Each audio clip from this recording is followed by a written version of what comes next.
all the time. Like, what am I doing? I'm doing it for the show. Field of 68 till I die. This is the Field of 68 After Dark show, the only place that you need to be for college hoops every single night. Field of 68 till you die or until you get the Rhode Island or Xavier head coaching job. That's what we do here on the Field of 68 After Dark. Sirius XM, Channel 84. We're on YouTube. We're on Twitter. We're presented by Bet River Sportsbook. Tonight, we welcome in St. Peter's University head coach Shaheen Holloway, who is America's coach right now. The Peacocks heading to the first Sweet 16 in school history. That's coming up in just a few minutes, but it's great to be joined by Rob Dauster tonight. It is great to be joined fresh off his winnings in Philadelphia. Randolph Childress was on our Bet River shows from Philly and Randolph. It was Philadelphia Freedom. Yeah. Want some money, man. I left there pretty impressed, man. I need to go with these guys. They were my good luck charm. Is that true, Rob? No, I was not. I think it might have been Carter Elliott. All right, let's dive in here. First weekend in the books. What a first weekend it was. All the way up to the Arizona TCU thriller, the final game of the weekend. We got to start, though, because everybody's asked, what's the headline? What's the headline of the weekend? Randolph Childress. It comes from Jersey City, New Jersey. It's a 15 seed in St. Peter's University, becoming the third 15 ever to reach the Sweet 16. What stands out to you the most about this story from the Peacocks? Everything about this story is a dream. This isn't what you expect, right? I mean, you don't get an upset like this but every so often. But then they win that game, and then they follow it up and get to the Sweet 16. Like, usually when this happens, they'll lose the next game. You know, we didn't expect. I don't even remember had a team, of a upset of this magnitude, and then they're advancing to the Sweet 16. So I'm just happy for the whole team. Obviously for Shaheen, I'm just proud to see what he's done, and I'm cheering for him. I think he's the darling of the NCAA tournament right now, and you're cheering for those guys. And those guys, like he said, he's got a bunch of guys from New York and New Jersey. They're not afraid of anybody, and he's done a hell of a job coaching those guys. I think you're exactly right about him being the darling of the NCAA tournament. Like he's the star. He's the guy that everyone's going to be talking about. He's the guy that's going to find his way into a bigger job. He's the guy where all of us are like, whoa, this dude at St. Peter's is running stuff that's that good. And not only is he's the thing that I think is great about him is he runs great X's and O's stuff and runs great offense. But that dude is Queens to his core. You see it in the way that he acts. You see it in the way that he represents himself in the press conferences. You see it in the way that his teams play. I how can you not love this guy? Right? Like, how do you not love him? He's a great story. Everything about it is inspirational. You watch it and you're cheering for him because, again, you're not supposed to – this route, it's not the way it's supposed to be. You took a job and was advised it was a bad job, and he bet on himself when he won. And that alone is to be commended, let alone the success that he's having.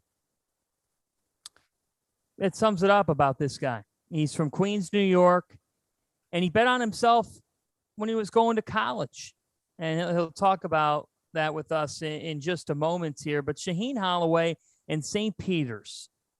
This is also a massive benefit to a university that needed something like this. It's a university that the campus spans about 2 blocks. You never plan on having a moment like this when you're St. Peter's and your tuition is roughly $11,000, $12,000 and your enrollment's just a couple thousand. There are some high schools with the enrollment the size of St. Peter's University. And here they are.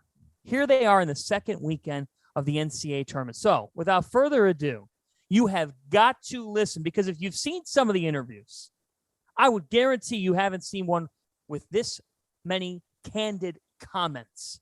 Comments about the industry of college basketball coaching, comments about betting on yourself, and thoughts about what it means to be living an American dream.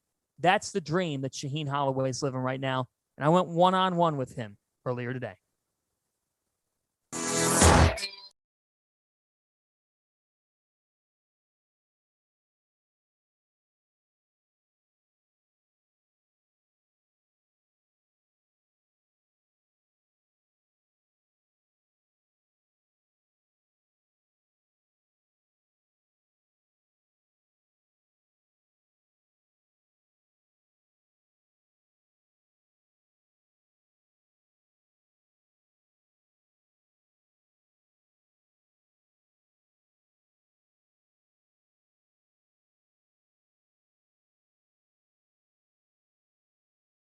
your phone or you answered your phone?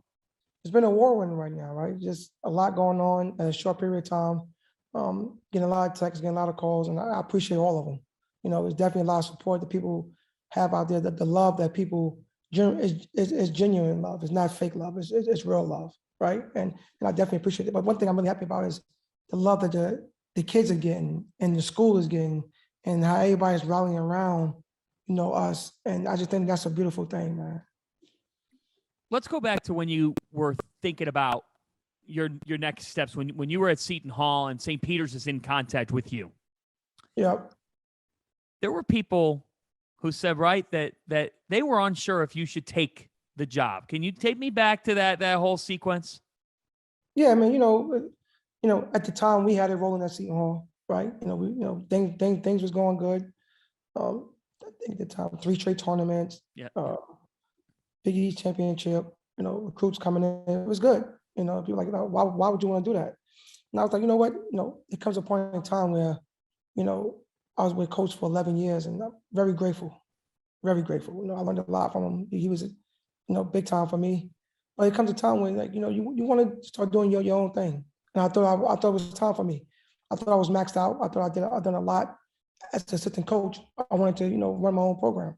And a lot of it is because of Coach Willie giving me the opportunity to run things at Seton Hall, be in charge of a lot of things. And then when the opportunity came up, I knew Brian Felt for a long time. He was at St. Peter's, and I trust him. I liked his vision. Plus, I was ready, man. I knew what I could do. Knew I was capable of. I always believe in myself. I always bet on myself. So it didn't matter what anybody else was saying. People told me don't go to Seton Hall as a player. You should go to Duke. You should go to these schools that's recruiting you. I don't listen to all that stuff. I listen to, my gut and me and the people that surround me. And that's really have my best interest in heart, and then, go from there. You've always bet on yourself. What's your why? Like how does that happen for you to bet on yourself? Where's it come from? It's come from, me growing up. Growing up where I grew up in, South Side of Jamaica, Queens. Being 5'10", trying to play this game of basketball is not easy, right? So when you're small and, everyone's telling you, you can't do this, you can't do that. So to me, that was fuel to the fire. Like, I just said, all right, I can't do it. I'm gonna show you. Then you can't be this. All right, All-American. You can't be this. Okay, cool. Top 5 in my class. You can't do this. Okay, best point guard. Can't do this. So everything everybody told me I can't do, I wanted to prove people wrong. Same thing as a coach. Like, I still have that competitive fire right now. I want to prove people wrong. I want to show people that I could, because the knock was, okay, he can only recruit. He can't do this. He can't do that. Okay. And so, the thing with us in our program right now is what they going to say now, right? Like. How do you balance? Because this, you go to these coaches clinics and the different things nowadays, and Final Four has all this stuff. And to me, Shah, it's that dynamic that's always gets talked about. Like at the national level, people will be like, well, you have to talk to players differently than you could 20 years ago, or you can't be as hard on players. But to me, when I watch you, yes, you love your kids, but there's a place of when you're hard on them, you're trying to help them get better. And you could sense that they respect that. Like, how do you balance that dynamic? You know what? I don't really worry about what people say. Like, I'll be honest with you. I did an interview the other day, and I was brutally honest about something that bothered me. Right? We played Fairfield on ESPNU, right? And great win for us. Guys, Casey Defo played unbelievable. 6 blocks, 17 points, 9 rebounds. And all they did was kind of publicize me and my facial expressions and my stuff. And I felt a certain way about that, right? And I got back to the hotel, and that was on Friday night, and we played Siena on Sunday. I got back to the hotel, and I got all these text messages and calls, and I let that bother me. I don't know why. The first time I let something bother me, and I ain't coached the way I always coach against Siena, and we lost, right? And after that game, I said, I'm not worried about this stuff no more, because my guys know I got their back 1,000%. My guys know that everything I'm doing is love. It's a message. Everything is behind it. They know that. I don't really care what people say and think, and that from that moment on, I think that was a turning point of, our season, because at the end of the day, you can only do what you do and be consistent at it. When you try to do other things and be somebody else, it don't work. What do people not understand about what it's like being at your level with a staff and just the day in, day out approach that it takes to now do what you're doing? Well, they understand you got to be hands-on, right? Like it's not like a big school where you got a lot of help. Like you ain't like my guys are, slash everything.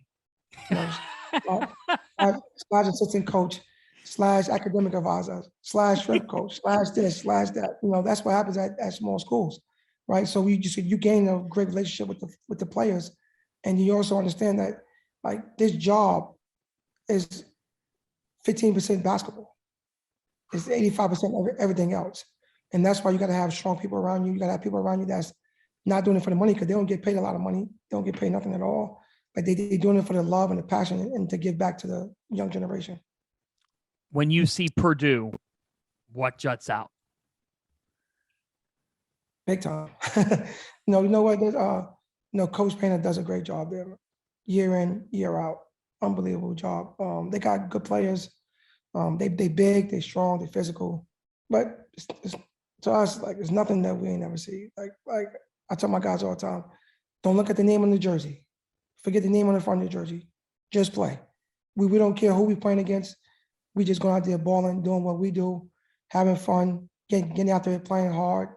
And what happens. It's basketball, man. Like you have to love it at this time of year, man. Like we are playing Friday night in Philadelphia, the Sweet 16. Kidding me? I'll take it, and we'll take it. Sign us up.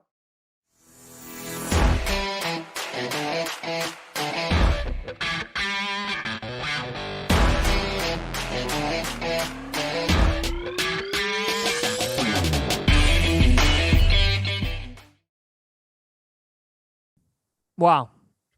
I know Shaheen personally from my time as a student at Seton Hall and him being on staff. That being said, that's one of the most powerful interviews I've ever done. Seriously, Randolph, I have chills right now. I'm ready to go play for him myself. I wish I had some eligibility left. I'd suit up and play for him Friday night. Yeah, I was about to say, man, I'm ready to run through a wall for him. Let's go. St. Pete's. I'm a peacock, baby. I'm a peacock. Yes. We all are. We all are peacocks right now. Amazing to hear about the honesty about the balance there. And how about the fact, Randolph, that people said you won't win there, right? Right. I mean, it's something that, again, him taking that job, but that's the only opportunity that was afforded to him. And I said this off air, to me, you sense a lot of pride in the way he's done it because he bet on himself as a Black coach. And I think that's something that's important to him. And he's home. And for him to be able to do that when someone says you can't do it because you can't win there, but he knows that's just not a lot of opportunities you're not going to get. Had he stayed there and waited, he wouldn't be where he is now. And he's been blessed by this opportunity. He knew he was prepared for it, and he bet on himself. And he's not surprised, and he shouldn't be. I would just like to say, for the record, though, this may be the place where he's living, but he made it very clear he's not a Jersey guy. He is a New York guy. So quick, no New York is home. St. Peter's is where he's getting it done. It's amazing. Absolutely amazing conversation. And we thank Shaheen Holloway again for joining us. Loved having him. We have a lot to get to tonight, including the most valuable players of the first weekend. I can't wait to hear your guys' submissions and your thoughts, and maybe some updated Final Four picks. We'll try to help you if you're doing one of those competitions in your bracket pool. We'll get RC and Rob Dauster's updated Final Four picks. We're just getting started here. Field of 68 After Dark, Sirius XM, Channel 84. Clear for 90. Right. All right. Producer Dagan or Rob, any questions in the chat? Yes, we do. We have a question from our buddy Ken Palm is a fraud. Wants to know of the 4 finalists, who wins Coach of the Year? I think that was from Ken Palm is a fraud. Yeah, it was. I'm not sure who the 4 finalists are, but Ed Cooley is the National Coach of the Year. If he doesn't get it, Sampson has to get it. Yeah, I don't think Sampson's a finalist, but Sampson's up there too. But to me, it's Ed Cooley. Going to win the Big East with that team, impressive. Really, really impressive. I would say here's the thing. 1 minute. Ed, you have to give it to Ed Cooley. He's the undoubtable national coach of the year. To have a team at 27-5, are you kidding me? You know what I will say? Scott Drew also won the Big 12 with losing half of his team to injury. So there were a great guard winning the Big Ten. Like there were a lot of really good coaching performances this year, but I think it's Ed Cooley. Yeah, I'd have to agree on that one. I still think there's not many coaches that could have lost their two best players literally all year long and have the year that Houston had as well. 100%. And to me, RC, that says more about 20 what he's built in terms of culture, in terms of next man up attitude, than it does like specifically his job this year. So I don't know if that has any difference in coach of the year or anything like that, but like 10, man, give him his flowers. Kelvin Sampson. Ooh, he's awesome. All right. 5, 2, 1. It is the Field of 68 After Dark, Sirius XM Channel 84. We're presented tonight, as we always are, by Bet Rivers. Rob Dauster, joined by Randolph Childress. And we're going to get into the first weekend as a whole here. What you guys noticed, what you guys saw from the first weekend with most valuable player, your most outstanding coach, who you liked, who you didn't like. Rob Dauster, your MVP of the first weekend is? So I've given out a couple of different names on different shows that we've done. I will say this, though. I don't know if anyone was more impressive to me than Benedict Mathurin, especially in the second half of that TCU game. The 3 that he hit to tie it, the dunk that he had, the play that he made on the offensive rebound in overtime to give them a little bit of space in that 3-point lead, and doing all of it despite the fact that Kirk Kriisa was the best player on TCU last night. To me, there's lots of options. One of which is T.O.'s favorite guy on the planet, Isaiah Wong. But I'm going to give it to Ben Mathurin. And I 100% realize that is probably just recency bias at its finest. I'm going to go with Drew Timme. When we watched the Georgia State game, they were only up 2 at the half. And they came out, and they're up 2 at the half of that game. And he finished with 32 and 12 or 13, something like that. And then again, we talked about how difficult that Memphis matchup was going to be, that they were going to play against a team that was probably more athletic than them with size, that usually they have the size. And he went against Jalen Duren and DeAndre Williams. And again, he came out, put those guys on his back with another, 20, 25 and 14. So 21 in the second half. Yeah, and down 10, he put that squad on his back. I don't know who had a better weekend than Drew Timme. Did you hear his press conferce or his interview after the game? How funny was that? That was so fun. I don't give a flying F. We're not going to go on as no I'm soft guys. That was so funny, man. That was good. I'm going to go with Hunter Dickinson. Hunter Dickinson put on a show, and he looked like the All-American that we all know he can be. 48 points combined, 17 rebounds. He adds in 5 blocks in the 2 games. He had 4 against Colorado State. But I just thought that was the Hunter Dickinson we expected to see earlier in the season. And we got that. We got that this weekend. And if Dickinson can play to that level on Thursday night, Michigan will have a puncher's chance. They'll have a chance against Villanova. They're going to need Dickinson to be great, and they're going to have to hit some perimeter shots. But I look at Hunter Dickinson, and the thing is, Michigan has had such a frustrating year, right? They've had a frustrating season. Way back in November, we thought that team could cut down the nets, and if not cut down the nets, could be top 10.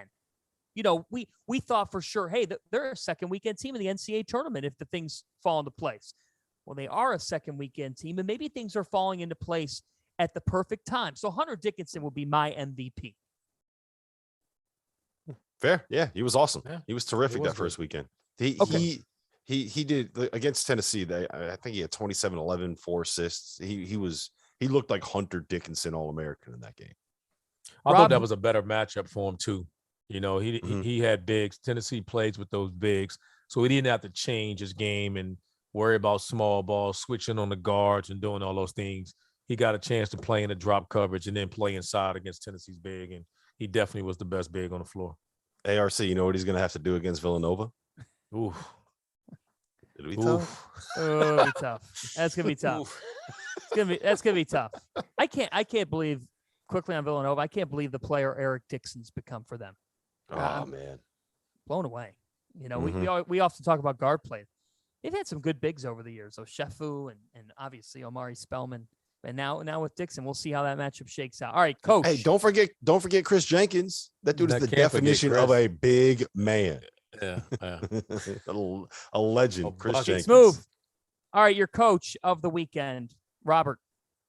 I'm going to go with TJ Otzelberger, Iowa State. I'm just assuming that Shaheen Holloway is not eligible for this award. Okay, like we get it. He's awesome. Okay, I'm going to go with TJ Otzelberger and Iowa State because I don't think that Iowa State is very good. You watch them play; they basically like rely on one guy finding a way to get hot and carry them in every game. They took advantage of some favorable matchups. You know, LSU just fired their head coach. Wisconsin had a banged up Johnny Davis and lost Chucky Hepburn in the first half. But I mean, that has nothing to do with Iowa State. They found a way to get it done. This guy, first year on the job, with 7-11 in Big 12 play. He was picked last in the Big 12 conference in the preseason, found a way to get in the tournament, and now he's in the Sweet 16. So that's the guy that proved a lot to me. I said this earlier. I think it's Calvin Sampson. I think Coach Sampson has been, we talked about it early in their conference play. We were like, the conference isn't so, it's not so great. AC is not so great. Now they're in the second week of the tournament. They just beat the regular season champion in the Big Ten. I thought they were great. I don't know another team that can take their two best players out of a lineup and be this far in the tournament.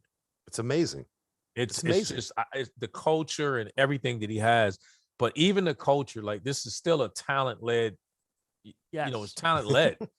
It's still talent-led. And the one thing I will say about culture, we say that all the time, and it's so hard to do now because you're bringing in all these new parts. Like we're not like, it's one of those things you got to be real careful about saying your culture because how do you do that when you're bringing in so many different parts? And for them, they were dominant all year long. And I don't know if you take any team we're talking about left in this tournament and take their two best players, they're not here.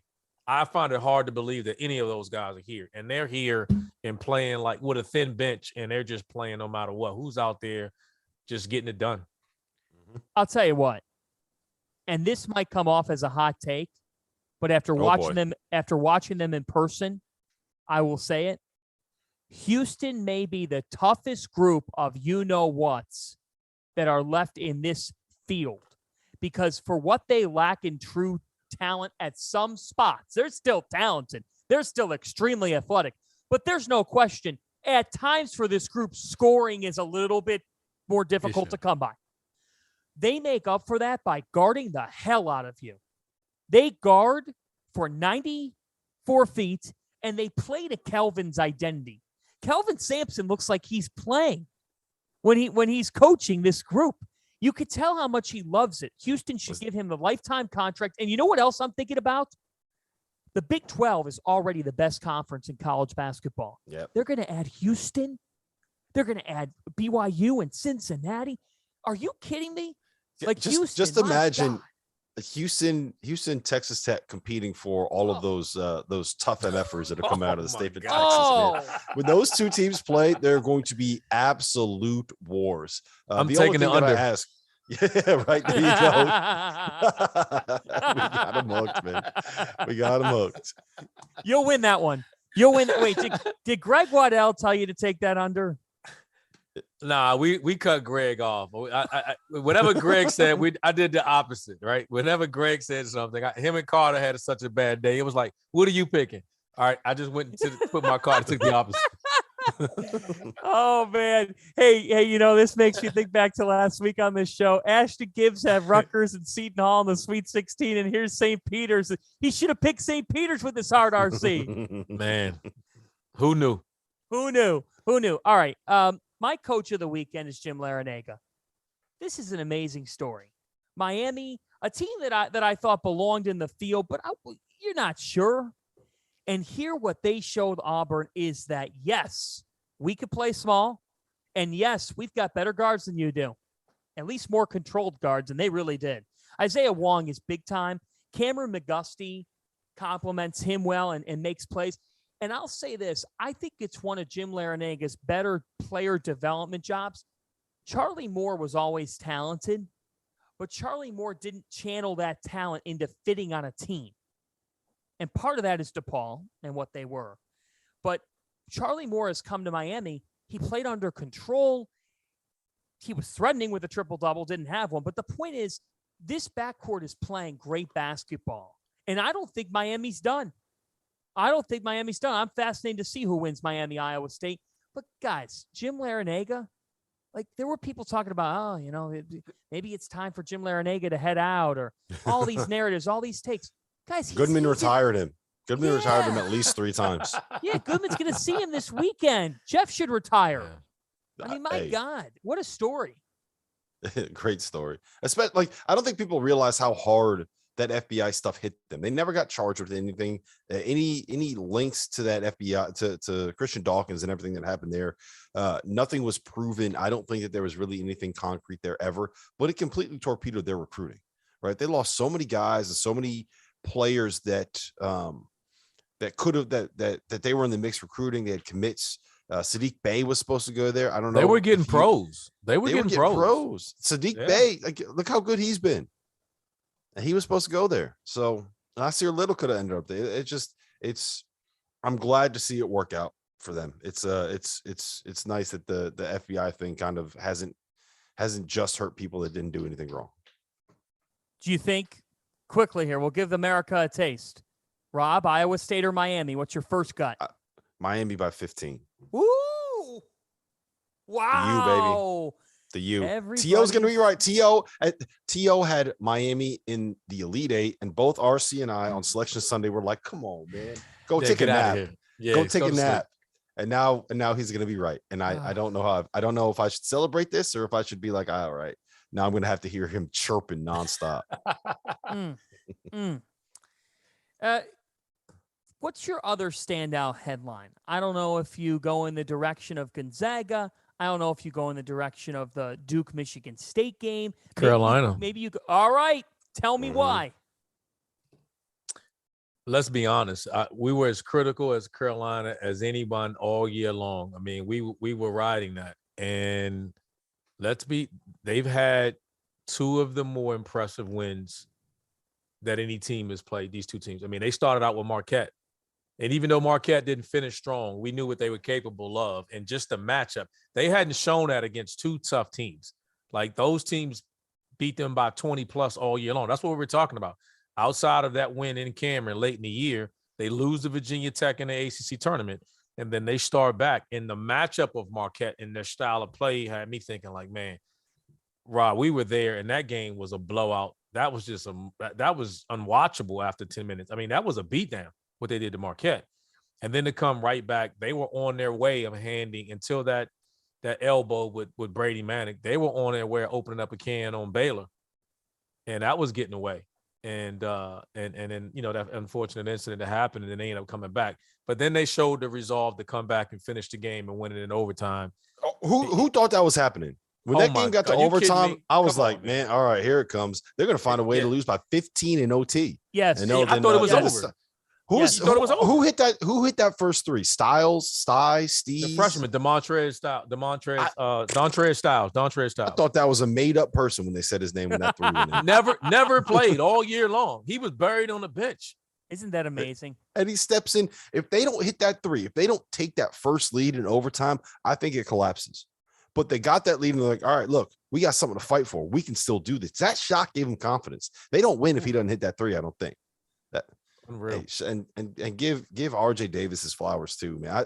RC, I think you were the first one on this. You've been talking about this all year long. That kid can go. I watched his growth during the ACC all year long, and I was impressed with him because originally last year I didn't think he was more of a point guard. I think he's grown into that role of a point guard. His percentages are always great. Now he's learning when to be aggressive, when to take shots, And if he doesn't have to go for 30, but if he is just this consistent as he is right now, they're tough to beat because you got a double machine inside. You got he and Love shooting over 40% from three. Now you found all these missing parts and these other guys. They got perimeter defenders. They got like Leaky Black as a lockdown defender. Brady Manning is a stretch forward that's scoring for those guys. He's giving them double. They're a scary team that's playing their best basketball right now. And I'm telling you that they're not a team you really want to play. That first half against Baylor, quite arguably North Carolina's best defensive half of the entire season. If not, it is. Because they were absolutely phenomenal in just keeping Baylor from dribble penetration and making them take 15 to 17-foot jump shots that were contested. So put some respect on Hubert Davis and his staff. Even though the second half went the way it did, I thought they came out ready, and I thought North Carolina dictated the way the game was played because North Carolina defended. And for much of the year, we've said North Carolina doesn't defend a lick. This team has evolved. Up next here on Field of 68 After Dark, they don't say run east and west, but we will do it. Will Gonzaga run the west? Will Purdue run the east? We'll give you an answer. Field of 68 After Dark, Sirius XM, Channel 84. Clear for 90. Hey, I just want to let you guys know that this week's episodes of the Field of 68 After Dark are sponsored by Honey, which is the easiest way for you to save money when you are shopping on your phone or your computer. Have you ever been in this spot, guys? You're shopping for something online. You get to check out, and when it asks you for a promo code, you got to start Googling to try to find a way to save a little bit of money. Thanks to Honey, manually searching for coupon codes is a thing of the past because Honey is the free tool that scours the internet for you and finds the one that best fits your cart. Here's how it works. You're shopping. You check out, the Honey button pops up. You click apply coupons. You wait a few seconds. Boom. The price that you have to pay goes down. I use Honey. I just bought my son all of his T-ball stuff for this season over the weekend. And anyone with kids, RC, you can attest to this. You know how expensive all of that sports equipment is. But with Honey, I saved myself like a good $50. It was like $45 that I got off for free. It's so easy. It works on a desktop. It works on a laptop. It works on an iPhone. All you got to do is just activate it in your Safari app. So if you don't already have Honey, you could straight up be missing out on free cash. It's free cash, guys. By getting it, you'll be doing yourself a solid and supporting this show. I'd never recommend something to you guys that I don't use. Get Honey for free at joinhoney.com/March Madness. That's joinhoney.com/March Madness. The link is in the description below. Dagan, we got any questions? Also, I want to make sure. Okay, that's okay. I want to make sure the chat knows my offer still stands on 400 likes. 5, 2, 1. It is the Field of 68 After Dark, Sirius XM, Channel 84. I'm John Fanta. Randolph Childress is with us with a Demon Deacons pull-up on tonight. I love it. Pride to Wake Forest. Coach Forbes is rolling. He's going to keep them going. And Rob Dauster is with us as well, coming from the beautiful state of New Jersey. All right, let's get into the Sweet 16. Let's get into these regionals. We're going to start in the West, gentlemen. We're going to start in San Francisco. You've got Gonzaga and Arkansas. You've got Duke and Texas Tech. So, Rob Dauster, the floor is yours. Is this region still the Gonzaga Bulldogs to lose?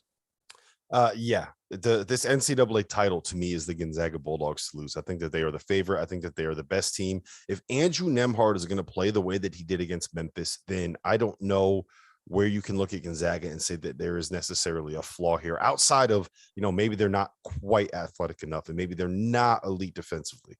But I'll tell you this, RC, I think that is the toughest region that is left. Arkansas can definitely take them out. JD Note is a game changer. Eric Musselman is a great game planner for specific matchups.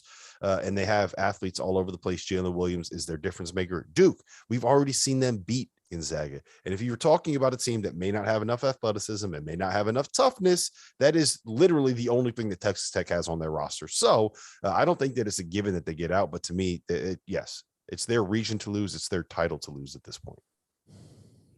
I'd agree with you. I think it's the one league left, the one bracket left where in the West where one of those four teams could represent and get to the Final Four.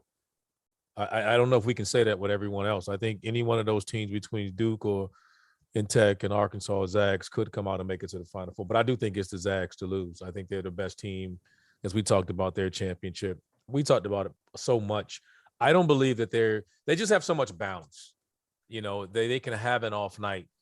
You know, we're still Chet's going to play and arrive in the brackets, and I think he'll show up at some point, and it wouldn't surprise me. But there's going to be a different guy each time. And Drew Timme, as I said before earlier, he's just been great. I think he's been the MVP of the whole tournament so far.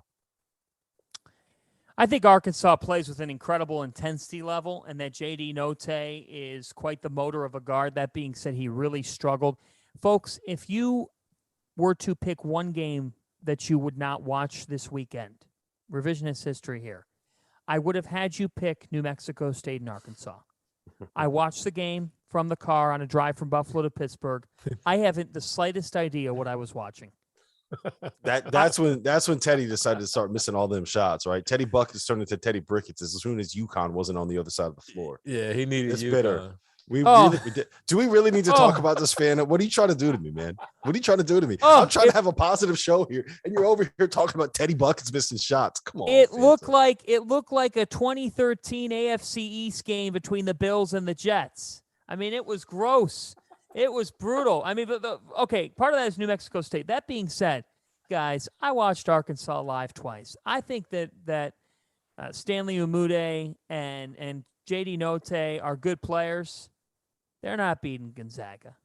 They're not. I know the spread from Bet Rivers has hung around 9.5. Maybe Arkansas hangs in and covers that. But I'm telling you right now, Gonzaga's not bowing down to Arkansas, not at the Chase Center, not out west. Gonzaga's going to win this game. And I think the team, do you agree or disagree?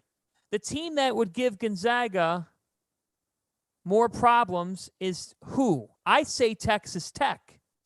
Who do you say? Texas Tech or Duke? No, I think it's Duke. The size, the length, and athleticism, I think, is probably the most dangerous thing that they could run into. Tech, I love Tech. I love what they do. I think that they actually beat Duke, but at some point, you got to actually have the bodies that can really slow down Drew Timme and Chet Holmgren, and I don't know if they do. The other part of it is so much of what Tech does revolves around getting shots around the rim, and you're just going to get everything put through the backboard with Chet there. He's so good at erasing like an 8-foot arc around the basket. He just takes it all away. If I'm Duke, if I'm the Zags, I'm cheering for Tech to win because I think Duke is the one matchup where they're athletic. They got the size and the athleticism. The one thing that's given Chet issues is some physicality, where the last thing you want is Paulo Banchero leaning on him. And then Drew Timme's got his hands full because he's got to deal with Mark Williams, another lengthy guy, athletic guy. They're big on the wing. They got the size to match up. So the one thing we know that gives the Zags some trouble is length and athleticism, and that's the one thing Duke does have. All right, I like the Zags out of this region. Where do you guys fall? Same. Zags. Okay, let's go to the East. Interesting here because you've got UCLA and North Carolina, two teams peaking at the perfect time, and you've got David versus Goliath with Purdue against the Fighting Peacocks of St. Peter's. St. Peter's will have a home crowd. They're going to have a ton of people coming in from New Jersey and Philadelphia. All the Northeast fans are going to be rooting for them. But needless to say here, this is not just Northeast fans. For the record, every single person that is wearing North Carolina blue or UCLA blue are going to be rooting for St. Peter's. Purdue travels like crazy. They hit a great fan base. They are going to be playing a definitive road game in Philadelphia this weekend. All right, let me ask you this, Randolph Childress. I'm going to tee it up like this. Fact or fiction? The Purdue Boilermakers are finally going to make a Final Four under Matt Painter. Fiction. Oh, my. Oh, my. Why? He loves UCLA. I know. He loves UCLA. I think I like UCLA, and I'm concerned with the way Carolina's playing right now. And I love the guard play and the bodies that they can use to throw at, Jaden Ivey. I think they got multiple guys if Carolina comes across them. But what Tiger Campbell was he was a closer and a finisher, and he provides that elite point guard play. They're going to play someone with RJ Davis and Tiger Campbell playing elite point guard play in that game was the one position that Purdue's vulnerable in. Yeah, and I think that'd be tough for him. Yeah, I think I agree with the matchup being a problem, but I don't know if Johnny Juzang is healthy. He sprained his ankle, and he's had ankle problems all year. And when he's not playing great, I think it really lowers the ceiling of what UCLA can be, because he provides so much defensively and on the glass. Like, they have other shot makers that can step up, but he's kind of a difference maker with kind of that. He's a little bit of a glue guy. And I think that North Carolina and Purdue just match up so well together. And then if you go down the matchups, I think that Purdue has the better players in almost every position except for the point guard spot. And that could end up being the difference maker. We've seen it over and over and over again with Purdue, where if you have a great point guard, they can really take advantage of you. The only thing I would say is I thought that they looked much better defensively against Yale, which, like, you kind of expect, but then against Texas as well. I thought that they were really impressive on that end of the floor. Let's call a spade here. If not now for Purdue, then when? This is it right here. Your 1 and your 2 in this region are out. I know it's March Madness. I know anything can happen. I get that. But if you're Purdue, you have the size that they have. You have a lottery pick in Jaden Ivey. You've got the shooting capability that they possess. I totally respect North Carolina and UCLA. And for the record, I've got UCLA coming out of this region, provided that Juzang's healthy. So, Randolph, I'm with you. With you, Randolph. But that being said, that doesn't change the fact that for Purdue, this is the golden opportunity to make the Final Four, man. I don't see that. I don't know if I agree with that, fan. And the reason I don't agree with that. How could you not agree with that? How could you disagree? I think this is a golden opportunity. I don't think it is the golden opportunity. And the reason I say that is because we've seen a lot of very good teams out of Matt Painter. They came within a Kihei Clark miracle, that floater that he hit, or I'm sorry, Mamadi Diakite. If he doesn't hit that little floater, then Purdue is in the Final Four. The year that Robbie Hummel got injured, they were the best team in the country, and I think they might have cut down the nets that season. Okay, so but if the queen had balls, she'd be the king. No, I get what you're saying. Trust me, I get it. You actually have to go out there and do it, but I think that Matt Painter puts this program in the position to have a chance to do that often enough that this isn't the only chance that he's going to have to be able to get there. I just think that program is so healthy that they're going to. I just see them consistently putting out winners, and to me it's the same thing as Gonzaga winning a national title. It's going to happen at some point because that program is too good not to have it happen eventually. But at the end of the day, you're the best to never do it until you do it. So I think that's kind of where Matt Painter is. Does that make sense? It makes sense, but it doesn't change my mindset of like Purdue. This is a setup here. I mean, I think Kansas probably has the best setup to get to the Final Four. In fact, they do.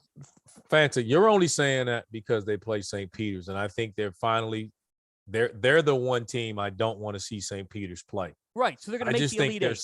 Their size is just massive. Like this isn't about toughness. There's just massive. They have nothing for Zach Edey. They have nothing for Zach.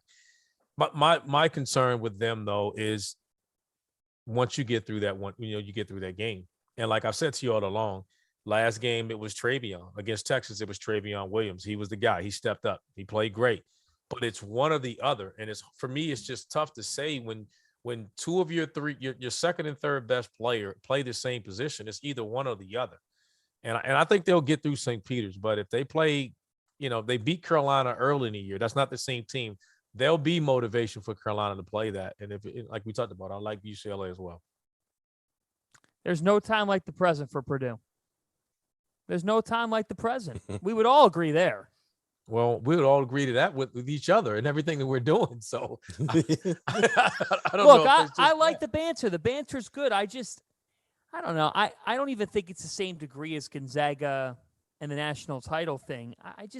For me, it's like you're not going to have Jaden Ivey that often. So yeah, to your point, yes, I get it.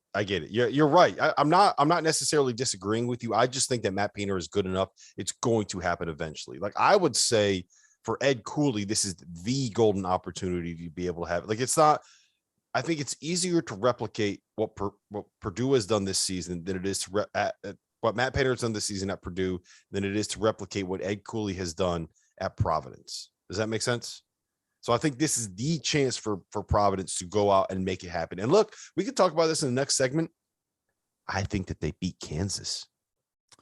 What a tease. What a segue that is. We will talk about the South and the Midwest regions right after this. Sirius XM, the Channel 84. It's Field of 68 after dark. Clear for 90. So I don't know which one of us said it, but it's Jaime Jaquez is the one that's hurt. Chat, we know that.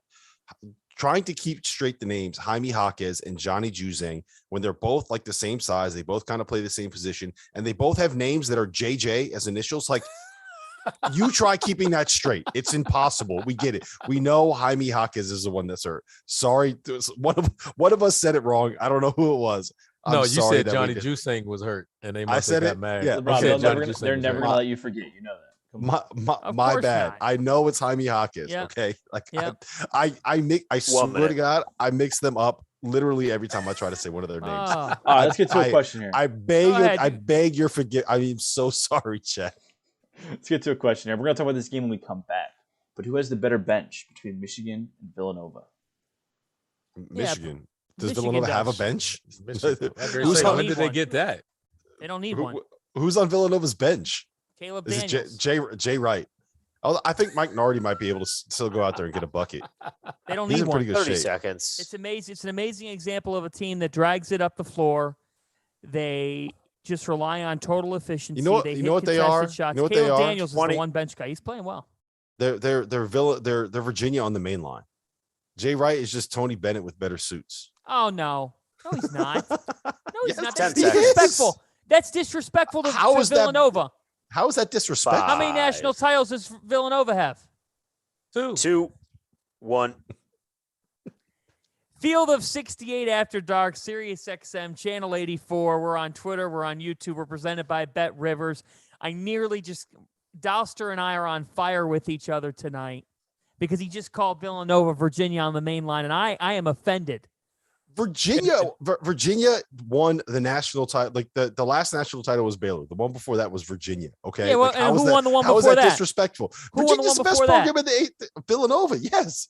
And then North Carolina won one. Shout out RC. Who won the one before North Carolina?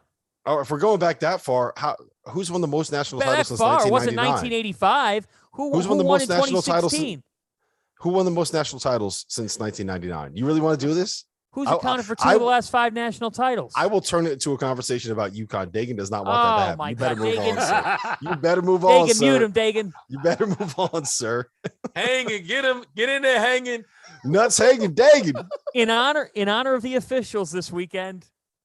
Teed them up. we might have to give out a report card on the officials here this past weekend. They had a tough weekend. Is there anything lower than an F? Goodman G. He gives out a G for the worst. All right. Incomplete. All right, here we go. Let's talk about this now. Let's talk about what do we want to go? They forgot to fill in the bubbles on their SAT. Right. Let's go to the South. Okay, let's try to get back on track. Let's go to the South region here. And in the South, you've got Arizona and Houston. What a game that's going to be. Big time game.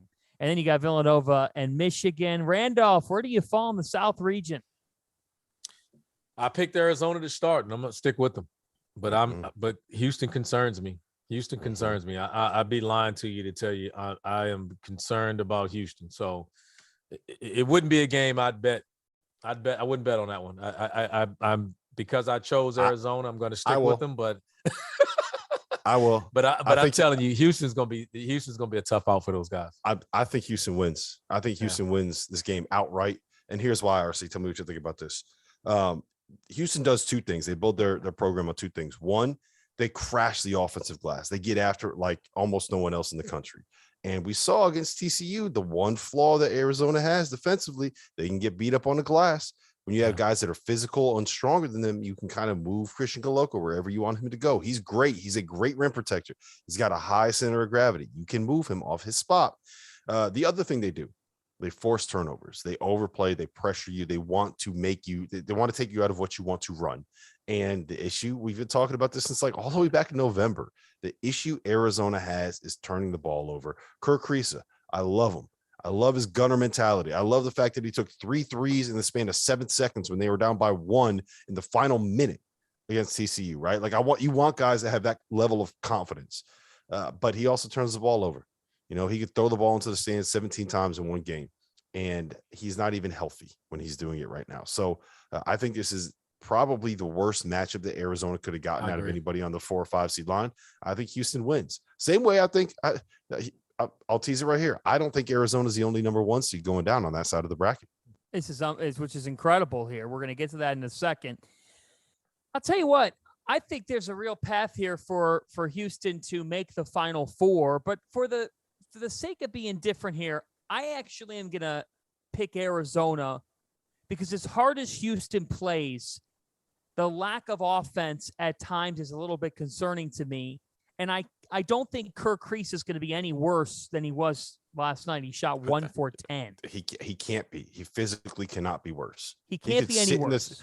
He could sit cross-legged at the center court and not do anything, and he could not be worse than he was the other night. Yeah, I like Arizona here. We have someone in the chat, Jeff Hunsey, who says, keep dissing Arizona. Well, Jeff, the sun is rising right here because I like the Wildcats in this game. Ben Matherin's going to be the best player on the floor in this game. Yes, he will be. I love the matchup between him and Tajay Moore, 2 superb athletes. I think Arizona has the size to compete with Houston and keep Houston from attacking the rim, make Houston take threes. And this comes down to Tommy Lloyd's defensive game plan. I'm going to go a little bit different, although I think Arizona-Houston could be the best Sweet 16 game. Could end up being the best Sweet 16 game. I like Villanova to beat Michigan. I agree. Man, I think Villanova could end up making the Final Four here. I agree. I think the size of Arizona would bother them. It's just about matchup. I think Nova will get through Michigan, but like Rob said, the 2 things that concern me is turnovers and rebounding with Arizona, and they've done that. But the one thing I do like is their pace, and I think at some point in time, Houston's inability to make shots and lack of depth on the bench, I think will come back and hurt them. And I think against Arizona, it will happen. Okay, interesting. Let's go down to the Midwest. Rob Dauster made about as bold a statement as I've heard on the entire show. Yes, he did. Seriously. Seriously, he did. Now, Kansas is going to play Providence. Iowa State's going to play Miami. One might argue that Kansas and Providence has a de facto regional final feel, even though Miami and Iowa State would have something to say about that. But Friday night at the United Center, Ed Cooley leads the Providence Friars, who are playing well at this juncture. They steamrolled Richmond. They commanded South Dakota State when everyone had them getting upset. Noah Horkler is red hot for this team right now. 29 points and 23 rebounds over the weekend. He played really well in stretching the floor. And it would appear, Rob, that you like the way Providence matches up with Kansas. I think they beat Kansas. I think they beat Kansas for a couple of reasons, and I'll be quick here. 1, Nate Watson can match up with David McCormick inside. 2, Justin Minaya can turn off Oshai Abaji's water. We saw him do it against Baylor Shireman in the first round of the NCAA tournament. We saw him do it against some of Richmond's wings in the second round of the NCAA tournament. And I think he could do it. I know Oshai's a different level. I think he could do it there. I would argue that the point guard play is more steady for Providence. Give me Al Durham and Jared Bynum as decision makers over DeJuan Harris and Remy Martin. The only thing that I'm worried about, I think Noah Horkler can run around with Jalen Wilson as well. The only thing I'm worried about is Remy Martin is the difference maker, the ultimate X factor. He's the one kind of game-changing talent they have where if things get set and you don't really have anything that you can run, and Ed Cooley finds a way to scheme Bill Self out of what he wants to run, you can't really create anything that way. You could just kind of give the ball to Remy, say, all right, go get us a good one on this possession, and Remy can do it. Why should we all be rooting for Providence? Again, apparently there's a wager. Yes. Jeff Goodman said that if Providence gets to the Final Four, on a show in New Orleans. He will wear the Friar mascot costume while he's there. So look, I'm all in, baby. I'm a Providence Friar. I want them to be there. I'm going to live and die with every single shot. I am with you, Providence fans. I just changed my address, man. I don't live in New Jersey anymore. I am now a resident of Friartown, Rhode Island. Let's go. If they get through this game, they are going to the Final Four. If they can just get the team of destiny, man. Yes, if they get through this it might game, be, man. And I agree with everything you said. The only difference maker is just Remy Martin. I think if Remy can, he can be a bucket, and I don't know if they can. They got the guys with the mentality to match up, but he can just be a guy you give the ball to. They got nothing to do with coaching, and he could just get your bucket. Interesting how close Creighton came. I thought that Creighton stuck Kansas into the half court well at times, and Kansas had a little bit of trouble there. Remy Martin unleashes that other offensive dimension. So to both your points, I get it there. Let's get to it here. Final Four. Final Four, your updated Final Four. Randolph Childress, go. And a national champion. I got Zags. I got Arizona. I'm going to say UCLA and Kansas. And my eventual championship is going to be Zags in Arizona. And I got the Zags winning the Natty. So I have Gonzaga winning the title as well. I have them beating Texas Tech to get to the Final Four. Then I have North Carolina getting past UCLA and taking on Purdue for the right to get to the Final Four out of Philadelphia. And I think Purdue ends up winning that game. I know I've been off the Purdue bandwagon all season long. I'm reversing course on everything. Since I'm reversing course on Providence, I got to reverse course on Purdue as well. I think Houston picks off Arizona. I think Villanova, I think they win. I think they beat Michigan by like 12 to 15 points. I don't think that one's all that close. And then I think Villanova is able to get by Houston. The things that Houston does well, Villanova does not allow you to do. They're not going to give up offensive rebounds. They're not going to turn the ball over. They're not going to make those silly mistakes. So I think Villanova gets to the Final Four, where they will be taking on Providence, who beats Kansas then beats Miami. It's a Big East side of the Final Four. I got Villanova taking down the Friars. I have Gonzaga taking down Purdue, and then Gonzaga eventually beating Colin Gillespie, who after the game will announce that he's decided not to turn pro. He's going to return to school for his 9th season of college basketball. They're just going to put it as Chris Archidiakono in the on the roster, and no one's going to know any different. We've got 15 seconds. I'll go Super Bowl. The winner of Kansas Providence ends up winning it all. That does it for us here on Field of 68 After Dark. Wow. Thanks for joining us. We'll see you tomorrow night. What a show. What a man, show. What a good. show. Those were some bold predictions. But at Field of 68 After Dark so chat, we see you. We need you here. Fire away with your questions. Someone said in here, I read it, and they go, Randolph never picks North Carolina. He never picks UNC. This guy is on you. You guys should have seen him. He was breaking out in hives sitting next to T.O. because he had a Carolina blue shirt on. I'm as nice as I could be. I don't know what they expect from me. Like, come on, guys. I'm positive. So just the best you're gonna get out of me. Stop it. Hey, look, you got to be nice to him because of what you did to them in the ACC tournament. All right, that still hurts. That still stings. Like those guys. Some of those guys are still friends of mine. Except Jeff doesn't like me much, but that's okay. Stack. Can you blame him? Grant. Can you blame him? But when you talk the way Jeff talks, you would expect it. Like, you got to deal with that. Sure. Yeah, for sure. For sure. I love Ken Palm as a fraud. Yeah, I'm getting in here with. He has a question for everybody.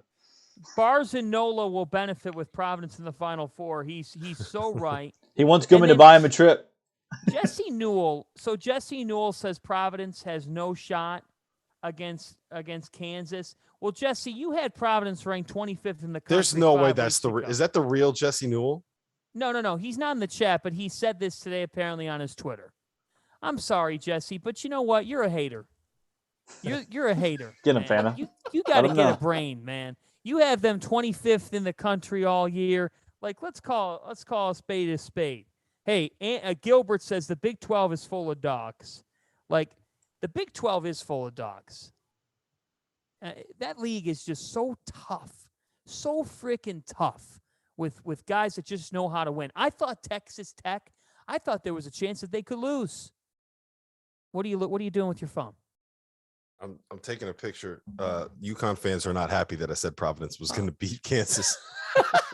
Well, guess what? They're sitting at home. I must say, Okay. Teddy Allen Fanta, dropped 37 on their head. They got no room. Oh my God! Hey guys, the show is over. This is great. I'll see you guys tomorrow. Garrett says, Randolph, are you happy for the ACC teams? I am. You know what? I am. I cheer for the league when they're not in it. I mean, obviously, and these are probably, we were surprised at Miami a little bit, but we're not. We knew their guard play was really, really strong, and they're going to go as far as their guards play. They've had the 3 best guards. I've said it all year long, in my opinion, and I stick by that. I don't think any team has a better 3-guard rotation than they have. Duke, we always know had the talent, and Carolina had it, and they're just playing better. So I'm happy for the league, though. Obviously everyone was crushing the league all year, and I thought deservedly so earlier. They're just playing better basketball now. Can I just say this about the ACC? Duke unquestionably should have made it to the Sweet 16. There's no surprise about that. The fact that Carolina ended up as an 8 seed says everything you need to know about how disappointing their season was. They are good enough to be a Sweet 16 team. The talent was on the roster. They underperformed. They underperformed all season long. And Miami got the benefit of having a team like they played really well the first weekend of the tournament. They have a team that is built to win in March, and they got a good matchup against a team that can't really guard guards and that turns the ball over against pressure. And those are the kind of things you need to make a run. So I would argue that if we were talking about at the start of the season, the ACC should have had 2 tournament teams. They did not have or 2 Sweet 16 teams. They did not have it because one of those teams that should have been in the Sweet 16 underperformed all year long, and then they had another one wake up. It doesn't say anything. One game samples don't say anything about the power of the league. They played like dog shit for November and December. That doesn't change anything. Let me tell you something. I love this question in the chat, and great take, Rob. Ken Palm is a fraud says biggest sleeper with a chance to win it all. I'm going to go Houston just because of how tough they are, the fact that they pressure the ball so well. Kyler Edwards, Tajay Moore. I like that team and the way that they're playing. They can beat Arizona, guys. They could beat Arizona. And I think that if Villanova or Michigan, I know that a lot of people are like, well, Villanova doesn't turn the ball over. I'll tell you what, Villanova hasn't seen a team that defends the way Houston does all season. People are sleeping on Houston. Mm-hmm. I won't argue that. They're a tough team. I won't. They're number 2 in KenPom right now. All season long metrics. Houston is number 2 on KenPom. KenPom is a fraud. I must say, Vanta's taking my job, man. Go ahead, Dagan. I was ready. Dagan, read the question that he just said. Well, first of all, hang in, let it go. First of all, we need to get some. Some details. Yeah. First of all, his name is not Dagan. It's Nuts Hanging. Nuts Hanging Dagan. I can Nuts say Hanging that Dagan. to him. I went to college with him. Thank you, Fanta. I'm not calling him Nuts Hanging Dagan. You just did. Yeah, right. It's Nuts Hanging Dagan. I mean, before you know it, next week we're going to be saying ass out Sean Paul.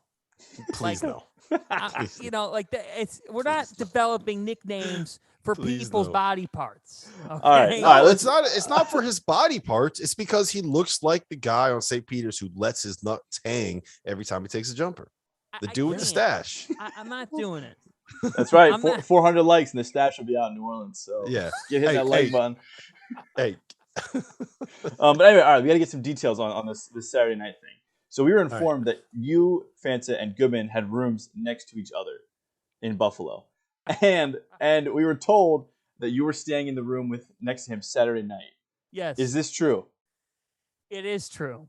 Did you hear him banging on the wall on Saturday night, or were you gone by that point? I did not hear him banging on the wall. However, I just kept hearing from the other side of the wall, he sucks. He sucks. Just like instinctively. He's terrible. Right. That's Jeff. Right. He texted me, he goes, are you next door? So typically when someone says that to you, you're like, yeah, and I did. I'm like, yeah, I am. I was thinking he'd be like, oh, watch some of the game or like, let's start talking. I'm like, yes, I'm next door. No response. That was it. That was all he needed to know. I don't know what he did with that from there. Guys, the media hotel in Buffalo was extremely shady. I'm just being quite honest with you. I am not sure what was going on in there. It was like the hotel. This hotel had a bowling alley, a rooftop bar. It had like another game center where there were just people all the time. I'm not saying I was at a hotel that could have been run by Marty Bird of Ozark, but I sure as hell felt like there was some washing going on at the A Loft in Buffalo. I'm just telling you, the Media Hotel was very strange. It had a weird, when you walk into a hotel and there's a weird smell? There was a weird smell, and they put me next to Goodman. It was not a great weekend for me. Honestly, that hotel sounds like kind of a good time. It was a good time. I had fun. I had fun in Buffalo. Okay. I drank. You're a Buffalo too much kind of guy. Cleveland, I like the you're a people of Buffalo kind of guy. Yes. Yes. They got wings everywhere. Yeah. I mean, Buffalo's a good town for fans. But I will say this. Good town for me. I'm not gonna, hey, it's a good town. Did you get a garbage plate when you were up there? What's that? That's more of you don't know what a garbage plate is. I think that's more of a Rochester thing anyway. It's the greatest drunk food of all. Let's say, you're gonna tell us. You're just gonna make us guess. Right. I'm ready to say. I'm listening now. Like, what is it? Like, help me out. They throw everything on to one. Like you get 2 fried eggs. You get like this kind of like chili kind of ground beef. You get some hash browns thrown in there. There's a whole bunch of cheese. Basically anything that you would think of that could possibly be some kind of, there's sausage links that are thrown in there. Anything that could possibly be considered even borderline a breakfast food kind of all gets thrown into this plate that is more of like a flat bowl, and it's like 3 pounds of food. And yeah, that sounds like a bad night in the bathroom if you're asking me. Right. Exactly. Yeah, but it's also if you're hungover, it's also a great way to kind of kick that thing down a little bit, if you know what I'm saying. So I went to Duff's for chicken wings. RC's like, I've been there. Oh yeah, I've been there. Gotta feed it, man. You gotta feed it. I went to Duff's for chicken wings. The Duff's location. Apparently, this is a famous place for wings. Guys, waited an hour 15, and by the time we got so fired up at our table, we had to take them to go. It did not pan out. It did not pan out. It went about as well as the Buffalo Bills have gone in terms of winning a Super Bowl in the last 30 years. It ended up being a very strange weekend in the town of Buffalo. I appreciated the hospitality. KeyBank Center was an interesting building, but man, I wanted some Duff's wings and I never got them. Is it bad that I don't know what so Kevin Sweeney says that garbage plate is Rochester culture, not Buffalo. It's more Rochester. Difference, Rob. It's not a huge. It's all. Look, upstate New York is upstate New York is upstate New York. You could tell me Syracuse. You could tell me Rochester. You could tell me Buffalo. You could tell me Hamilton. You could tell me any of those towns up there. It's all the same. It's just buried in snow 9 months out of the year. It's basically Canada. That's true. You're heard. Oh well, they did. They played the Canadian national anthem before the game. Of course they did. You're that far up. They're that far up. They basically. I mean, when you're in Buffalo, you're on the other side of the lake from Canada. Were they still digging out snow? How much snow was up there? No, there wasn't snow. The weather was not bad. They were rolling out the Labatt Blue. Labatt Blue was flowing throughout the arena and Labatt Blues, Genesee Cream Ales. I'm a big Genesee Cream Ale guy. Yes, the hotel they were like $9 for 30 packs when I was growing up. I love that stuff. Yes. Guys, we didn't mention that. I didn't. Maybe you guys did. I didn't hear it. I didn't know Paris. It was official. Paris got South Carolina. Oh yeah, it happened. It happened like while we were live. Okay. It broke at like 11:15. Yeah, that's done. Yes. That's good. You want to walk through the coaching hires? RC, great transition. I wanted to ask you guys kind of about the coaching hires that happened here in the last few days. Before we do that, can I just say someone? That was a great line. Sleepers Media in the chat just said someone needs to get RC a garbage plate and a room temperature Perrier. There you go. Somebody's Pellegrino, baby. And a garbage plate. Let's talk coaching carousel here. So we've seen this thing rolling, and we've seen a lot of different moves made in the last 24, 48 hours. Rob, the floor is yours. Let's start with you. Which coaching change? Let's begin with this. Which coaching change impresses you the most? Maybe the one that fascinates you the most. Impresses or fascinates? Because to me, it's two different things. Okay, fascinates you. I'm really excited to see what Kenny Payne's going to do at Louisville. I think that he's going to be able to get players. I think that he's going to be similar to what Juwan Howard is in hiring a staff that allows his program to thrive. I think he's a guy that knows where his weaknesses are. You know, Juwan, he KYS, he knew his scout. He hired Phil Martelli to help him with all of the other shit you got to do when you're running a program that isn't the basketball stuff. There's no one that knows how to make a program operate better than Phil Martelli does. He did it for 34 years at a very high level at, frankly, what is not a very good job in St. Joe's, and he had that thing rolling for a while. So I think that Kenny Payne to Louisville, that if you get it right at Louisville, they are a top 5 to 8 job in college basketball. I mean, Rick Pitino got it right. He won national championships and made Final Four. So I'm very, very interested and intrigued to see what Kenny Payne's going to do at Louisville. I agree. I couldn't pick a better one than that. That's what I was going to go with. Okay, I'm going to look into Maryland here. So Maryland, that job opens in December. And it was the first job in college basketball that really opened, so they have a lot of time here to figure things out. And when the job first opened, the name that was mentioned was the name who they went with today, and that's Kevin Willard from Seton Hall. Now, Kevin Willard puts in 12 years at Seton Hall. When he took over the program was in the basement. It was in a terrible place. The thought of winning at Seton Hall again was in the gutter. And they pick out this guy who comes from Iona, and he takes over the job at Seton Hall. He has some bumps in the road. It took some patience, but he ended up getting the Hall to 5 NCAA tournaments, what would have been a 6th in 2020. He establishes a winning culture, and he makes winning the standard again at Seton Hall University, a place that's not just easy to win at. Did he make a deep NCAA tournament run? He did not. But with the resources that he had, did he churn out a culture, a standard of winning, an actual home court advantage at a place you would never think of, but they won a lot of games at home. They held serve. And to be consistent in the top 4 or 5, at worst 6 of their league in the Big East, and to win a Big East tournament title, let me give you the most impressive stat of his. Villanova since 2015, 5-1 in the Big East Tournament championship games. The one is Isaiah Whitehead and Seton Hall. Mm-hmm. That was just Seton Hall's 3rd Big East Tournament championship. For Maryland, they looked, they explored, but they bring in a guy who won at a hard place to win.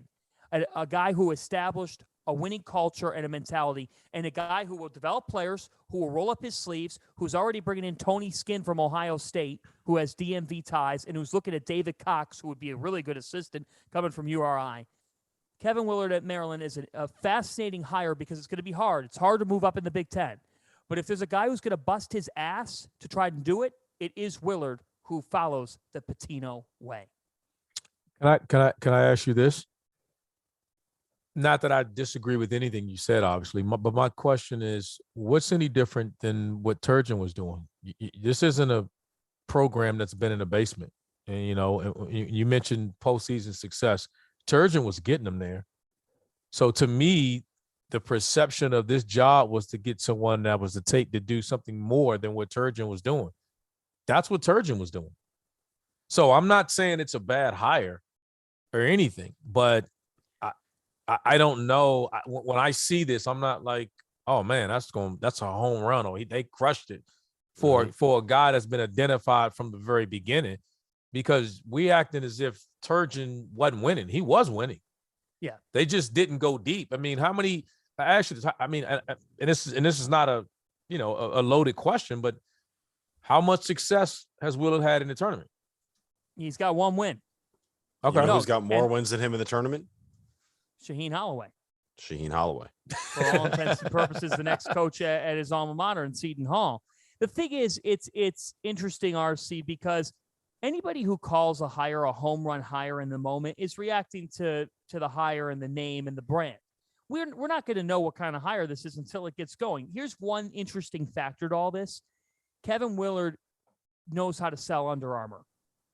because Seton Hall's an Under Armour school, and there's not many of those left. So apparel's so much, and one of Willard's selling points is, hey, if Steph Curry wears this stuff, you could wear it, man. You know, that's one of the things that he says. So that's it. It's an interesting hire. I don't know who they were really going to get that would be better. Who was going to be a better hire is the question. I don't know. Like that was the other thing. Like, who are you going to go out and get that would win the press conference more than Kevin Willard? What I will say is this: he just hired the who's the guy he just hired the assistant from Ohio State. Yeah, Tony Skinn. Tony Skinn. Tony Skinn. Yeah. And I think that's a big hire for him, being able to get someone that's from the area, that's going to have connections in the area, that played college basketball in the area, that is going to help him get players from the area. If you want to succeed at Maryland, you have to be able to get kids from the DMV and create a pipeline with Team Takeover or DC Premier or the Team Durant, with DeMatha, with Paul VI, with all those. There is so much talent that comes out of that area. RC, you can attest to this. There is so much talent that comes out of that area. You got to keep those guys home if you want Maryland to be great again. Well, Tony's going to help him with that, and their rumor and Cox, you know, who's another DMV guy, will join that staff as well. And with him having head coaching experience, that'll help. I don't know. They don't need another one. He may even get, you know, I've heard they talked about Dwayne Simpkins being a guy with, you know, went to University of Maryland, who's now at George Mason, another local guy. I would love to see him there. That'd be a great fit for him. Yeah. So, you know, that would be a great staff for him. And again, I'm not knocking the hire, but I am saying the ante has to be raised. He's got to prove it, man. Yeah, and like he's got to prove it. That's all. It's just the ante. This is a hire that says, hey, you got to be, the ante has to be raised because you had that in Turgeon. It wasn't like we're talking about a guy that ran a program in the ground. Yeah, and I just to bring it up for you, RC, Turgeon went to 6 of the last 7 NCAA tournaments. If you include the 2020 season when they won a share of the Big Ten title, he went to 6 of the last 7 NCAA tournaments. Went to a Sweet 16 in 2016, and a team that was the preseason number 1 team in the country when they made it to the Sweet 16 that year. He won a game in 3 of the 5 tournaments that he actually played in. So there has been it's been like this, right? But it's kind of like him out of there. Yeah, it's kind of like Jamie Dixon at Pitt, where it's like, okay, why aren't you? We're plateauing. Why aren't we growing? Why aren't we getting to the next level? And sometimes you need to change. Conference change also hurt there, but yes, that's what hurt them. And I understand what sometimes you need to change within the program. I just hope that. I like Kevin. I hope it works out for him there. But he's gonna have to. He's gonna have to work his ass off, and he made it work at Seton Hall. So I don't doubt that he's going to be able to put in the effort. We'll see if it ends up paying off. You can both say that Kevin Willard's a hard worker, X's and O's guy, Pitino philosophy. He's going to roll up his sleeves. He's bringing in a staff that will recruit to the DMV and will get Maryland well-liked in that area again by high school and AAU coaches. They'll be able to pick up traction there. And you can say that Kevin Willard's got something to prove, because he hasn't made that deep NCAA tournament run. Both those things can be true, but were the Terrapins going to do significantly better than a Big East head coach who's made winning games a standard? No, probably not. He's got work to do. We'll see what kind of hire this ends up being. To call it a home run hire today, though, you got to wait to know what it is. Yeah, you have 100%. To wait and see. People thought Urban Meyer was a home run hire. Instead, and I'll tell you this much. He got that job got a lot of people paid. Got a lot of people some nice extensions. I want to ask you this, RC. We've had Matt McMahon got LSU, Lamont Paris got South Carolina, Dennis Gates is going to Missouri, Jerome Tang is going to Kansas State, Mike White went to Georgia, which means Todd Golden got Florida. There's one more that I'm blanking on right now. But out of all these high major jobs that have opened up, is there one that you're like, yeah, they nailed it with that guy? Because you want to know who I think it is? I think it's Kansas State getting Jerome Tang. I was going to say, you already said, you said that. That's where I was going to go, thinking that. I don't know. LSU hire, I don't know. I mean, it's just such a different landscape down there. It's the one thing I always say is when you get to the high major level, it's just so much more than X's and O's. There's not a lot of bad coaches. Now you can do some stupid things. You cannot be a leader. You cannot get it. But you have to change when you become a high major head coach. If you've never been at that level, you have to change. You can't do it this. I mean, I'm not talking about it from a philosophical standpoint, but it's different. And you better have had some experience or be willing to change some things to put yourself in position to be successful. If not, you just get paid and you're done. It might be different going from any other high major to going to the SEC. I don't think there's no rules in the SEC. No, there's no rules. Chris Jans to Mississippi State was the one that I missed. Okay. I think that the next coaching star that goes beyond just a young rising star, but the next guy that ends up being someone that we bring up as one of the top 8 coaches in America in 2 or 3 years, I'm all in on Todd Golden. I like this hire for Florida. My only thing about that is so much about the success of what you're saying is it has to fit. Like Shaheen Holloway and Seton Hall, it fits. Like it's not just that it fits. It's not about how smart you are and all those other things. You have to fit that university and that community in a manner of the way they want to operate and do things and get things done. I'm not saying you're wrong or I'm against that, but that's just the example of what I mean, that has to fit in order for it to be successful. I'd like to know then who fits the University of Florida basketball. That's a great question because it's a football school. To me right now, Florida doesn't have. To me right now, Florida doesn't have a basketball identity. Billy Donovan gave them a basketball identity. And White was successful there. It's another one. He just followed the legend, the greatest coach they ever had, and then they got national championship standards, and he just wasn't winning. And it just got to a point. It's like, you know what? If we don't win a national championship, we're going to move on. There's no guarantees they'll ever get back to that. And the reason Mike White left to get off the hot seat. He get off the hot seat and he went to another state. Like there's no guarantee because Billy Donovan did it, because the way that happened may never happen that way again. Because now he did that at a time when guys were staying. Those guys aren't coming back. You fast forward that to now, they're not coming back. So how are you going to build it? How are you going to do it? That's why it's so different. I believe all these guys can coach and do a lot of different things. There are no bad coaches in this, but how do they fit in that situation? I mean, what does it look like? And that's the thing you can't say. Like you're going to Florida, it's like following up Duke. You know, he's going to be if Shire doesn't win a national championship in the first 5 or so years, they're going to look at him like, man, we got to move on and find somebody else. There's a national championship standard there. So if just getting them to the tournament, they're going to be like, man, look, you're not it. I don't envy the situation that John's going to be in at all. No, it's like Hubert. If you're not like a top 5 coach of all time, you're going to be a disappointment stepping into those roles. Like that's tough, man. Yeah, but he's making millions of dollars. No, I get it. No. We're not knocking it for the money. I mean, you got to take those jobs and their money. But it's like Hubert. If Hubert didn't turn Carolina around at the end of the season the way he did, you had people already saying in 2 or 3 years he's out of here. Jeff Goodman fired him in January. He was like, 2 to 3 we got to years. get him out of here. Yes, we got to get that's him ridiculous. out of here. That's ridiculous, and that's why those types of hot takes are insane. I mean, they're out of bounds. You know, this sport is different. It's different, and Todd Golden brought it up in a TV interview. And that's why. Yeah. Kyle Fox just said in the chat that the perfect example is how Mark Adams fits at Texas Tech. Right, that's exactly what you're talking about, right? Right. That's all. Exactly. That's all I mean. It just you have to fit that. And look, and I can't. And let me say this, and I'll stop.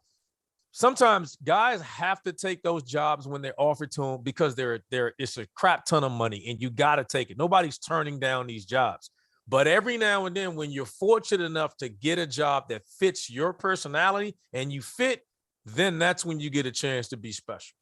And Fanta, I don't think that Todd Golden is a bad fit at Florida, right? I'm with you. Like the guy is incredibly smart when it comes to analytics. The margins that they work with to maximize the potential for them to win, they'll find ways to steal an extra 2 points at the end of a half, an extra 2 points here, an extra 2 points there. He's very good at what he does. The fact that he built San Francisco into an at-large tournament team is just baffling. They self-imposed the destruction of the program in the 80s, right? Like San Francisco they won a title in 1956 with Bill Cartwright, and like that's their history right there. San Francisco is non-existent as a basketball program. So he can obviously build it. He's got roots in the SEC. He came up with Bruce Pearl, but it's a completely different beast. And I don't think with any of these jobs, we're going to know until it works out. I will say this though. We talk about fit. I love the fit of Jerome Tang at Kansas State.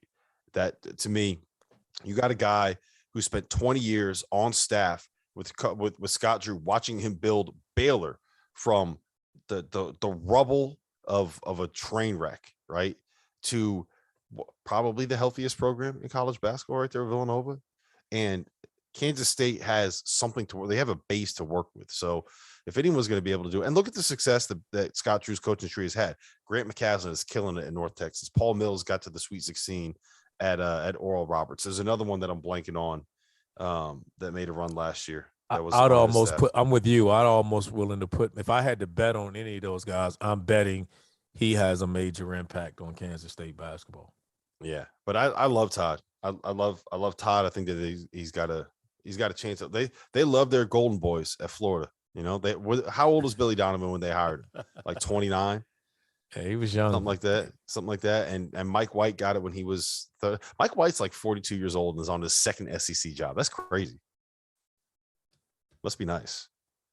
Yeah. I need to get one of those contracts. Yeah, it is crazy. It is crazy. No, I mean, I'll go with Golden on this one, but I think it's an interesting time. I mean, fit is fit. Oh, come on. Someone in the chat just said Scott Drew was a recruiter, not a coach. We might have to kick Guess Who out. Yeah. We might have not a recruiter, not a coach. What is this, 2012? Are we doing this again? Come on, man. We live in an all or nothing world. How about that? We live in an all or nothing world. When Mick Cronin, here's the thing. Nobody thought Mick Cronin fit Los Angeles. And for whatever, Mick Cronin's been perfect for UCLA. Point. Like sometimes when you're the perfect fit, it actually ends up backfiring. Like you're perceived to be such a great fit that you kind of keep the program where they once were. We're looking at like the way I define it is: do you elevate? Do you elevate? You might fit, but do you elevate the program? My argument, or my I won't even say argument because we're not arguing. We're not even disagreeing on anything. But the difference is, isn't UCLA the best job in the Pac-12? Yes. So are you telling me Florida is the best job in the SEC men's basketball? I am not saying that. Nobody would say you're not going to. Nobody would say they're top. But where would they rank? But UCLA had been in a pit of misery. But it's relevant though. You get what I'm saying? Like from a resource standpoint and a historic standpoint, you consider that as the top job. It's like turning around Georgetown or elevating Georgetown. It's not overly complicated in that aspect because it's arguably one of the better jobs in the Big East. You can do that there. My point to you would be, where does Florida rank in basketball in the SEC? Mm-hmm. Probably because those are the things between that 4 matter, and right? 6. 4 and 6, right around 5, give or take. Right. And that's all I'm saying. So it's a lot easier. I'm not saying none of it's easy. Yeah. But you're talking about the number one job in a conference compared to that. My take on Golden, I guess, is I see the ability to elevate Florida like Scott Drew elevated Baylor. That's how I see it. And I don't know if that'll happen. I could be dead wrong.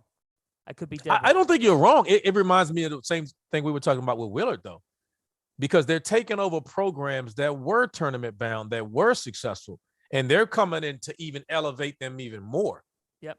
And that's the issue or the draw to, are they chasing in Seton Hall? Are they still chasing the success that PJ Carlissimo had? Right. There's always someone there that went somewhere, and that's just that. Well, but that's a problem too. It's not 1989. It's not 1985. No. Like the other thing is, people got to get real. Here's the thing: a fan base is never going to wholly get real with their expectations.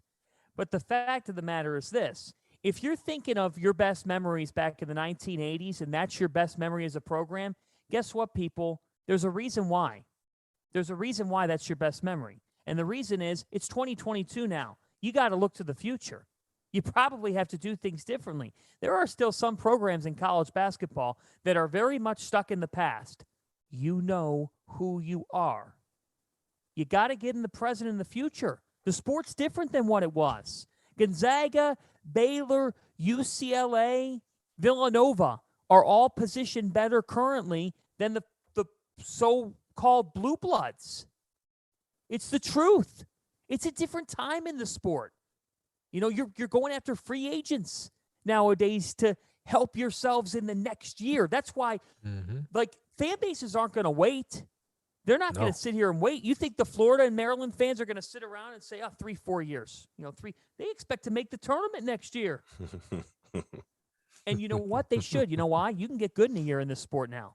You could get really good from one off season to another. You could get 3 transfers that change your whole team. Just imagine the level of expectation at Seton Hall when Shaheen Holloway wins a national title next season. It's going to go through the roof. They'll fire him in 3 years when he doesn't get back. Dagan Hughes and I might be in jail. Like, literally, you guys are going to have to bail Dagan and me out of prison if that happens. But you know what I love about wait, you got it wrong. You and who? I don't recognize that name. Hang it, you and who? Yeah, Dagan will probably. Dagan will probably. He's going to end up in jail because he's going to walk down the street of the Final Four, let his nuts hang. Just let. You know what? You know what, Dagan, I'll be nude right next to you. Yeah. Oh my god! And now we got hot girls and boys video chat with you. Now we have. Don't worry, they're gone. Don't worry, they're gone. That means that's gone. It's time to go to the cheers. Let's get out 3 cheers. 3 cheers here, Randolph. Oh, I knew that was gonna get off the rails. My first cheers. My first cheers is let's see here. Where do I want to go? Where do I want to go with this? Man. I'm gonna go with Ben. Why are you going first? No, hold on. You're wrapping it up. You're wrapping it up. What's going on here? You're the host. Well, you're wrapping it up. RC, you go. You cheer. You take the first cheers. RC. My first cheer is gonna go to Drew Timmy. Dagan, am I the only one, Dagan? I don't know what's happening anymore. I don't know. Dagan. Every time I've been hosting the show lately, Dauster comes in out of the bullpens like, no. This is how it works. You two were laughing up a storm. You're going. Who are you cheersing, Randolph? All right, man. I'm going with Drew Timmy, man. I thought he's been the MVP of the first weekend. I thought, he had 32 and 13 and 25 and 14 first round. And in close games, they were only up 2 against Georgia State, and then they were down 10 against Memphis. So Drew Timmy. I'm gonna cheers the University of Maryland basketball program. And this is why I'm going to cheers the University of Maryland basketball program. They did not have a great season this year, RC. They were 5-3 when Mark Turgeon quit. They had just lost to George Mason. They picked it up. They had a couple of victories throughout the year. They actually played hard, like down the stretch of the season. Eric Ayala had a pretty good year. But the reason that I'm going to give my toast to them is it's something that happened back in October. On one of these streams on the DTF podcast, John Fanta made a wager with me. He bet that he would wear a hot dog suit for a show in New Orleans if Maryland was not ranked in the top 13 at some point this season. They were. And they never ranked in the top 13 at any point this season. So they were cheers in the to sleepers Maryland. poll. Cheers to Maryland for making sure that John Fanta is going to be wearing a hot dog suit right next to Jeff Goodman, who's going to be wearing the Friar costume. That's going to be awesome. At the Field of 68 set, it's going to be ridiculous down there. If this is how out of line we get on a Zoom call, just imagine what happens. We're all going to be in the same place. Yeah, it's gonna be bad. Dagan, who the hell is 1777 memorabilia? Hey, I don't know. Call him out. Asking for me to get muted. Shut up. Who do you think you are asking me to get muted? What do you want me to get muted for? You tell me why. I want to know right now. Put it in the chat and tell me why you think I should be muted. What take is wrong? Man. What take is wrong? I'd like to know. Yeah, and a hot dog suit. God almighty. I'm cheersing Texas Tech. I love the fight of this team. I love that Mark Adams took the job. Back in December on our DTF podcast, I said, for all the people who were doubting it when Mark Adams got hired, sit down and eat a sandwich. And I still mean it, because this guy put in the time. He won at the Division III level at one point. Like, that's where he was coaching. I love stories of guys who put in the work to get to a point like he's at. And Kevin O'Banner and Kevin McCullough, I thought Texas Tech played like a C-level game against Notre Dame, and they found a way to gut out a win. They still did. Where's this guy here? Who is the 1777 He said guy? you sound like his mother, is what he said. I will I will fight you. The chat is even more out of control than this show is. I sound like your mother. Go to bed. You want me to sound like your mom? Go straight up to your room right now and tuck yourself in. Make sure you brush your teeth, sir. Make sure you brush your teeth. Yeah, you're not getting a warm glass of milk from me tonight, 77 memorabilia. Get your ass upstairs to bed. Let's go.